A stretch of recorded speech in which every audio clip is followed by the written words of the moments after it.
trip back to 1995, a time when CDs were still king, mixtapes required actual effort, and the coolest job you could possibly imagine was working at a chaotic little independent record store filled with misfits, music nerds, and questionable life decisions. That's the world of Empire Records. The film, directed by Alan Moyle and written by Carol Heikkinen, takes place over the course of one very long, very weird day at a fictional independent record store in Delaware. The employees discover that their beloved shop may be sold to a soulless corporate chain called Music Town.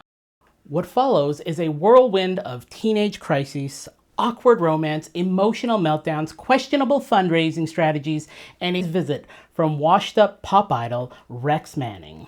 It's messy, chaotic, occasionally nonsensical, and for a lot of people, completely unforgettable. The movie centers on a big ensemble cast of young actors who, at the time, were mostly unknown, but would go on to pretty impressive careers. Robin Tunney plays Deborah, the introverted employee who spends most of the film contemplating some pretty dark thoughts before making one of the most memorable decisions: shaving her head in the middle of the store. Tunney would later become widely known for starring in The Craft, and later in the long-running TV series The Mentalist. Liv Tyler plays Corey Mason, the straight-A overachiever who secretly feels completely lost and puts a lot of pressure on herself to be perfect. This was one of Tyler's early roles before she became widely recognized for films like Armageddon and, of course, as Arwen in Lord of the Rings trilogy. Ethan Embry shows up as Mark, the hyperactive teenage employee. Embry later appeared in films like That Thing You Do and Vegas Vacation, and has had a long career in television.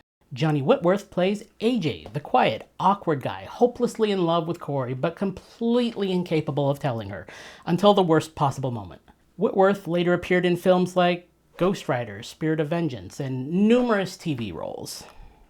Rory Cochrane plays Lucas, the philosophical slacker who accidentally creates the central crisis of the film when he gambles the store's money in Atlantic City trying to save it. Cochrane was already recognizable from Dazed and Confused, and later became a familiar face on television in shows like CSI Miami. Renée Zellweger plays Gina, the confident, sarcastic employee who pretends she has everything figured out, but very clearly does not. This was extremely early in Zellweger's career. Just a year later, she would explode into mainstream fame with Jerry Maguire, eventually winning an Academy Award for Cold Mountain, and later another for Judy. Then there's Anthony LaPaglia as Joe, the exhausted store manager who basically the only adult in the entire building trying to keep an entire circus from collapsing. LaPaglia later became well known for TV series Without a Trace. Maxwell Caulfield plays Rex Manning, the fading 80s pop star visiting the store for a promotional signing. Caulfield had already gained fame in Grease 2 and several stage productions, but Rex Manning might be his most enduring pop culture role.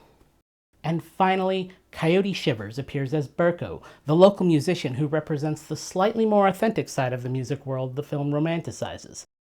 The story unfolds across a single chaotic day in the store. Lucas loses $9,000 trying to save the business. Corey spirals into an identity crisis. Gina hooks up with the deeply sleazy Rex Manning. Deborah has a mental health breakdown. And AJ delivers one of the most awkward romantic confessions in movie history. And somehow, by the end of the day, everyone is dancing on the rooftop during a makeshift fundraiser concert. It's the kind of movie where almost nothing makes logical sense, but emotionally it somehow works anyway. Now, here's the funny thing about Empire Records. When it came out, almost nobody liked it. Critics were pretty brutal. Roger Ebert gave it 1.5 stars and basically called it a lost cause. Many reviewers described it as a soundtrack in search of a movie, suggesting the music was doing most of the heavy lifting while the plot wandered around aimlessly. The studio had originally planned a wide release, but after mixed test screenings, the film ended up in a few dozen screens, and the box office results were rough. The movie made just over $300,000 domestically against a $10 million budget. In Hollywood terms, that's not a stumble, that's falling down a staircase. But here's where the story gets interesting, because despite the poor reviews and disastrous box office numbers, the movie refused to disappear. Through VHS rentals, late-night cable showings, and eventually DVD releases, Empire Records slowly built a loyal following. People who discovered it in the late 90s and early 2000s connected with it. Its strange energy, its very specific snapshot of youth culture. Over time, it transformed from a flop into a genuine cult classic. Part of that cult status comes from how perfectly the film captures a certain Gen X mood. The characters are cynical but hopeful, sarcastic but deeply emotional. They care passionately about music, authenticity, and the idea of not selling out.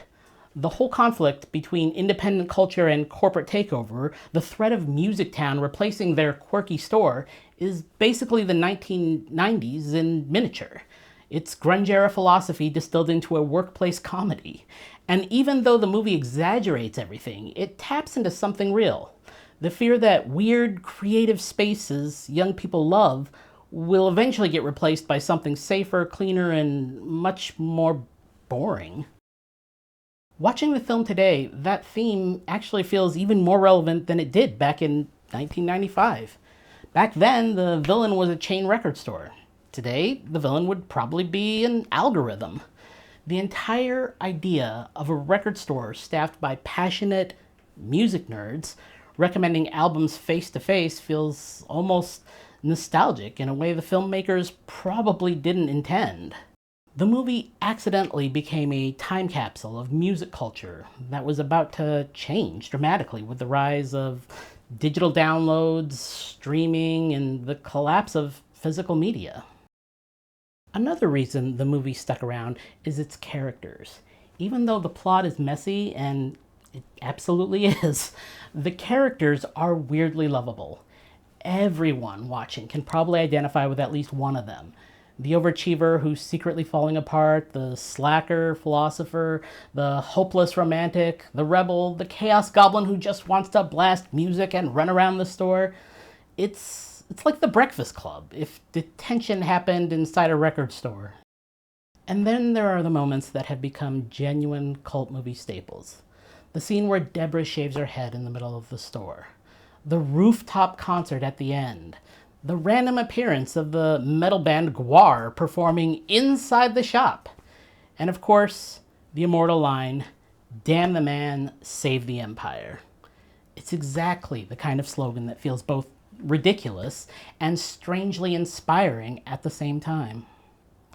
But nothing from the movie has lived on quite like Rex Manning Day. In the film, Rex Manning is scheduled to appear at the store for a promotional signing. On the poster in the background, the date of the event is April 8th. Fans eventually noticed it on DVD release, and somehow that tiny detail snowballed into a yearly internet celebration. Every April 8th, fans post memes, quotes, and screenshots celebrating the fictional visit of the world's most awkward pop star. It's one of those bizarre little traditions that only cult movies can generate. Rewatching the film years later also highlights something else, just how stacked the cast turned out to be. At the time, most of these actors were unknown or just starting out, but looking back now, it feels like a weird preview of future Hollywood careers. Renée Zellweger would become an Oscar winner. Liv Tyler would become a major fantasy film icon. Tunney and Rory Cochrane would build long television careers. Even smaller roles are filled with actors who would pop up all over film and TV later. It's like accidentally discovering a high school yearbook where half the graduating class eventually became celebrities. Honestly, watching Empire Records today can feel a little different than it did in the 90s. When it first came out, critics focused on its chaotic storytelling and lack of structure.